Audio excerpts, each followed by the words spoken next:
এখন আমরা পোলাও রান্না করার জন্য সব কিছু রেডি করতেছি।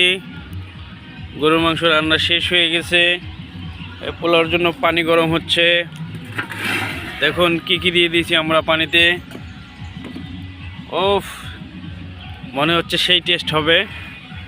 তো আপনারা অপেক্ষায় থাকুন দেখার জন্য, রান্নার পর দেখাবো। করবেন এই যে আমাদের এই বাবুর্চি ভাই আছে, ওনার কাছ থেকে শিখে নেবেন। এই দেখুন গরম পানির মধ্যে চাউল ঢেলে দিয়েছে, দেখছেন? ও সুপারি রান্না হচ্ছে সেই। এই যে দেখেন আমার বড় ভাইয়ের চেহারাটাও সেই। এই যে দেখতে থাকুন। আমাদের মুরগির মাংস রান্না করা শেষ।